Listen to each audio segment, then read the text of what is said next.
সবাইকে স্বাগত সাধারণ জ্ঞান চ্যানেলে। আজকে বিষয় হলো শহীদ মুস্তাফা সিরাজ। শহীদ মুস্তাফা সিরাজ ছিলেন একজন বিশিষ্ট ভারতীয় বাঙালি লেখক। 1994 সালে তিনি তার অলিক মানুষ উপন্যাসের জন্য সাহিত্য অকাদেমি পুরস্কার লাভ করেছিলেন, যা তার সবচেয়ে প্রশংসিত কাজ হিসেবেও বিবেচিত হয়। 2005 সালে চলচ্চিত্র পরিচালক অঞ্জন দাস তার রানীঘাটে বৃত্তান্ত ছোট গল্প অবলম্বনে ফালতু ছবিটি নির্মাণ করেছিলেন। তিনি প্রায় 150টি উপন্যাস এবং 300টি ছোট গল্প রচনা করেছেন। তিনি গোয়েন্দা চরিত্র কর্নেল নীলাদ্রি সরকারের স্রষ্টা। শহীদ মুস্তাফা সিরাজের জন্ম ও শিক্ষা জীবন।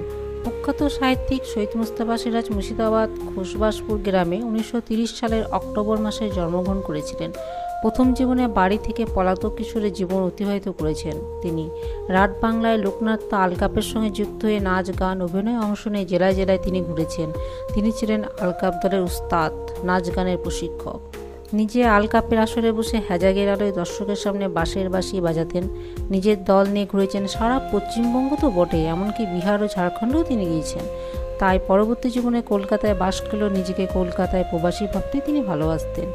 সুযোগ পেলেই বারবার মুর্শিদাবাদের গ্রামে তিনি পালিয়ে যেতেন। সেই পলাতক কিশোর তার চরিত্রের মধ্যে লুকিয়েছিল। ঘুরতেন সেই রাখাল বালকের মাঠে, হিজলের বিলে, ঘাস বন, উলখড়ের জঙ্গলে, পাখির ঠোঁটে খড়কুটো আর হট্টিটিটির নীলাভ ডিম, সেই মায়াময় আদিম স্যাঁতস্যাঁতে জগতে। তার পিতার সঙ্গে তিনি বর্ধমানের কটলাইনে নবগ্রাম রেল স্টেশনের কাছে ময়না গ্রামে বেশ কিছুদিন ছিলেন। সেখানে গোপালপুর মুক্তকেশী বিদ্যালয়ে শহীদ মুস্তাফা সিরাজ পড়াশোনা করেছেন। সেই নবগ্রাম গোপালপুরের প্রেক্ষাপটে তিনি লিখেছিলেন প্রেমের প্রথম পাঠ উপন্যাস, তার লেখক জীবনের প্রথম দিকের উপন্যাস। গোপালপুর থেকে পাশ করে তিনি ভর্তি হন বহরমপুর কলেজে। শহীদ মুস্তাফা সিরাজের কর্মজীবন। তার ইন্তিপিসি ও ঘাটবাবু, ভালোবাসা ও ডাউনটেন, তরঙ্গিনী চোখ, জলসা, ভালোবাসা ইত্যাদি তিনি লিখেছিলেন। অসংখ্য ছোট গল্পের জন্য বিশ্ব সাহিত্যের দরবারে স্থায়ী আসনও তিনি পেয়েছেন। 50-60 দশকে একঝাঁক লেখক বাংলা সাহিত্যে উদিত হন, যেমন শীর্ষেন্দু মুখোপাধ্যায়। আরও শহীদ মুস্তাফা সিরাজ 50-60 দশকে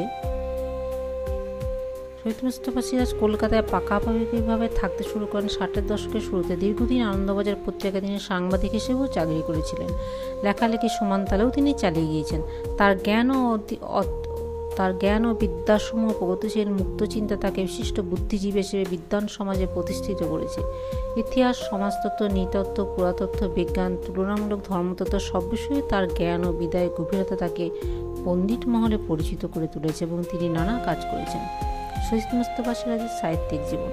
শহীদ মুস্তাফা সিরাজের লেখক সত্তায় জড়িয়েছিল রাডের রুক্ষ মাটি। মুর্শিদাবাদের পাশের জেলা বীরভূম, যেখানে লাভপুর গ্রামে তারাশঙ্কর বন্দ্যোপাধ্যায় জন্ম। একই জল হওয়া তাদের দুজনকেই প্রাণ উন্মোদনা দিয়েছিল।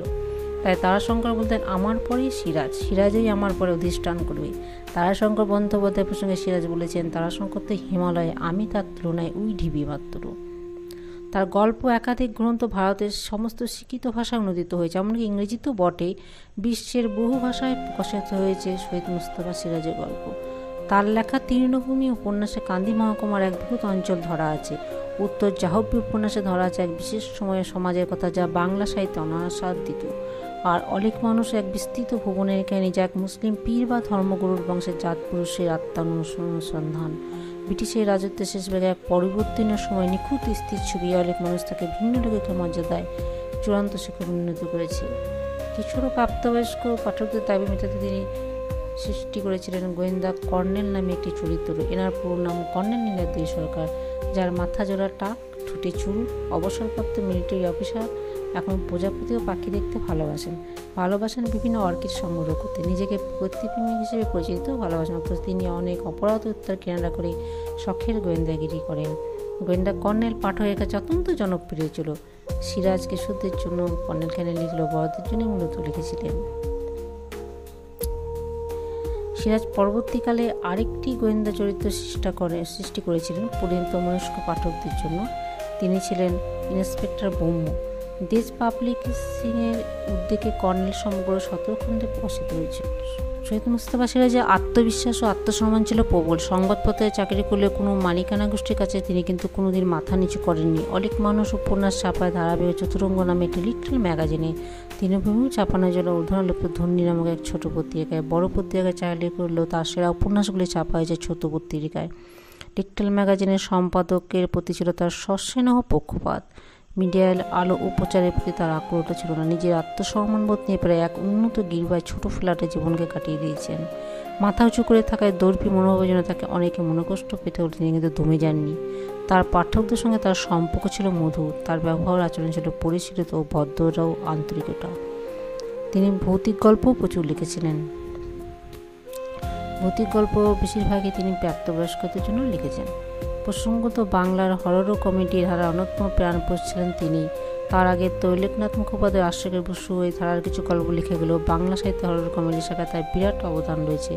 আধুনিককালের বিশিষ্ট সাহিত্যিক শীর্ষেন্দু মুখোপাধ্যায় তার অদ্ভুত রয়েছে। এছাড়াও তার ইত্যাদি ছোট ছোট চরিত্র তার ভৌতিক গল্পে ফিরে এসেছে বারে বারে। রেডিও মির্চি, জনপ্রিয় বেতানুষ্ঠান সানডে সাসপেন্সের তার লেখা প্রচুর ভৌতিক কাহিনী সম্প্রচারিত হয়েছে। সিরাজের ভৌতিক গল্পগুলি হলো আজমগীরি অশরীরী, খুলি যদি বদলে যায়, হরির হটল, ভূতে মানুষ ইত্যাদি। সৈয়দ মুস্তফা সিরাজ পুরস্কার পেয়েছিলেন অলিক মানুষ উপন্যাসটির জন্য, ভারতের সরকারের সাহিত্য অকাদেমি পুরস্কার, পশ্চিমবঙ্গ সরকারের বঙ্কিম পুরস্কার। এসব ছাড়াও তিনি ভূলেখা পুরস্কার দ্বারা সম্মানিত হন। তার অমূর্ত প্রেম কথা বইয়ের জন্য তিনি পেয়েছেন দিল্লি বিশ্ববিদ্যালয়ে প্রদত্ত নরসিংহ দাস স্মৃতি পুরস্কার।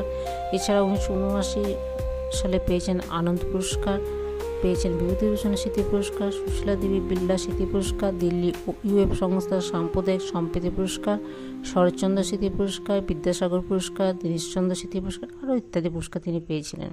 তার সামগ্রিক সাহিত্য কৃতিত্বের জন্য এই সব পুরস্কার তিনি পেয়েছেন।